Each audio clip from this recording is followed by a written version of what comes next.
Welcome to another episode of The Open Door, brought to you by Legendary Living Arts and Waking Way Productions.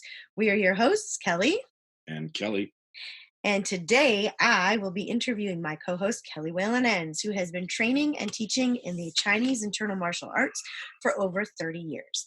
More recently, he has become a certified personal trainer and a Gatsu Level 1 certified trainer in mace clubs and kettlebell.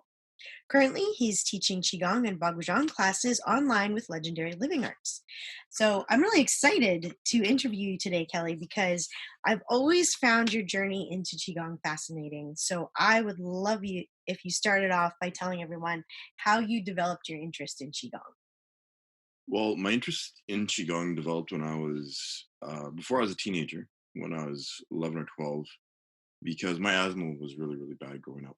And it actually, for years, would almost kill me on a regular basis, sort of in the spring. And then in the fall, I would have really bad asthma attacks, Oh, yeah. 2 or 3, and I would end up in the hospital. Right.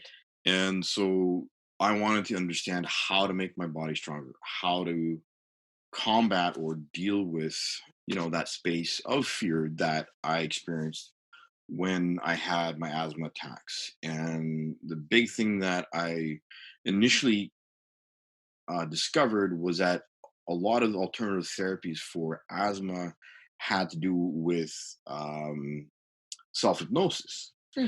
And so as I was looking into self-hypnosis and looking at the history of self-hypnosis, and a lot of stuff, started talking about meditation. And Okay. this sort of led me to looking into Buddhist concepts of meditation. And through doing research backwards into the history of Buddhist meditation from Japan through the samurai back to China and the Shaolin temples, a lot of the stuff started to talk about Qigong and meditation. and Oh, okay. and the founder of, or who's the person who is credited with the creation of Shaolin Kung Fu, Bodhidharma, having spent 9 years meditating in a cave and coming up with all these qigong sets to help strengthen the monks so that they can meditate longer. Oh, wow. hmm So as a teenager, that's really interesting because that's such a formative time in a person's life that you were looking for something like that as a teenager. Yeah, well, my asthma had gotten so bad that I couldn't play soccer. I couldn't play Oh, football. I was short of breath all the time. And I was basically at my wit's end dealing with my asthma attacks. Cold-induced asthma attacks in winter were awful. Would happen all the time, 2 or 3 of them a day. hmm. And in summer, running even a little bit, like basically, I went in the space of 2 years. I went from being able to run for around the whole schoolyard about 3 or 4 times to barely being able to run 20, 30 feet to my classroom. Wow. Yeah. So there's a huge dramatic change. And I was, as a kid, physically active, really upset that I couldn't play with my friends. Right. Yeah. Yeah. Hmm.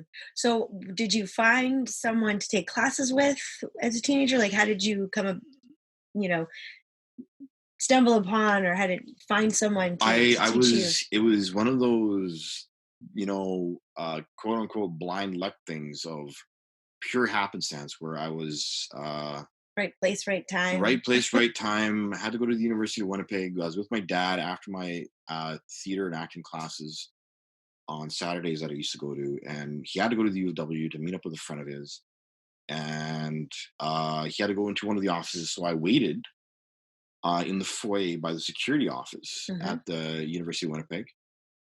Looks a lot different now, but in the foyer they had a newsletter. What it was called was the Aquarian, but this is the incarnation of that newsletter before it was called the Aquarian, Oh, okay. just before they changed the name. The Aquarian isn't around anymore; it's online now. Yeah. But in it, it had a big advertisement for a qigong workshop, Oh, and cool. I was like, "I know what that is. That's so cool." But it was, it was months away, and it was just sort of like I was looking for something to pass the time while I waited for my dad. And Right. here's this, And then and I sit down, and and you there's this find big that, pile of yeah. them. I'm like, oh, right? It looks like the Yeah. Sunday comics, right? Big pictures. I'm like, I'll open it up and going, oh wow, okay. And I started reading. It's like, this is cool. And one of the things in it was this quarter page advertisement for qigong workshop. I went, oh my god, really? Here in Winnipeg? What? Right. So Yeah.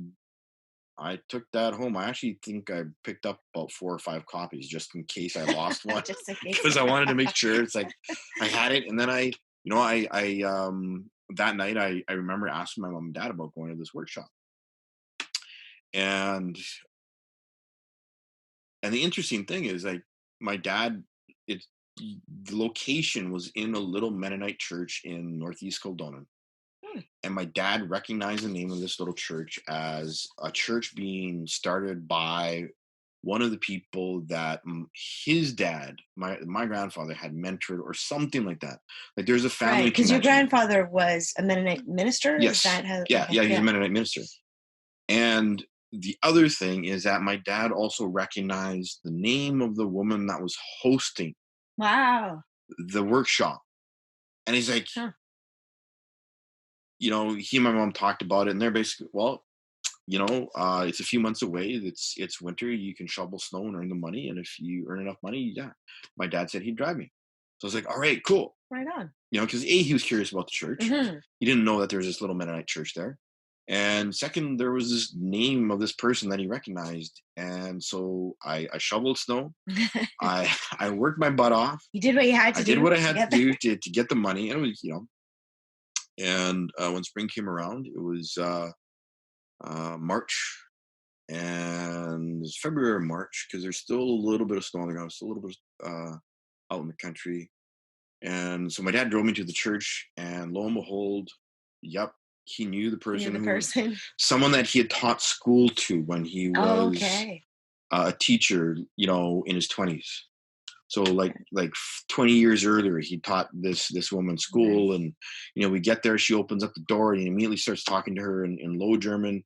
And she's caught off guard, right? Because she wasn't expecting, and then she recognizes who it is. She's like, oh, blah blah blah blah blah blah, Yeah. and she's so excited. And my dad goes, they have like a 5-10 minute conversation while they're walking me up to the room or whatever.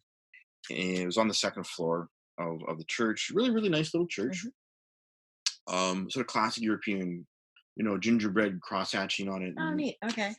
And he's like, oh, you'll be fine. I'll see you at 5 o'clock. I'm like, all right, cool. Yeah. So he felt safe to leave you, Totally and safe. yeah, Yeah, I was like, again, like, what are the chances? yeah. What are the chances? Never mind. Like, and yeah, for about 4 years, this woman hosted. She brought up her teacher from Minneapolis.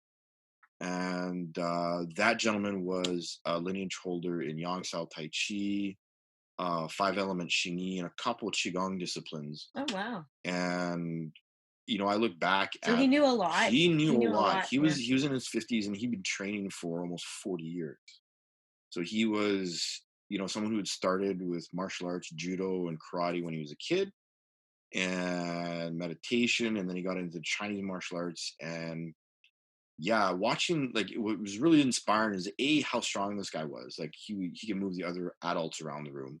I thought that was cool. And of course, like, when I try and move him as a kid, and she's like, ha, like, he felt like a mountain. Like, I'd never Mm, felt anyone that strong before. wow.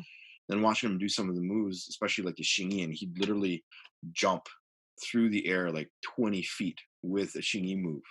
Hmm. And it was just like, as a kid, you're seeing this, and your brain kind of melts, and you go, wow, that is so cool. How can I do that?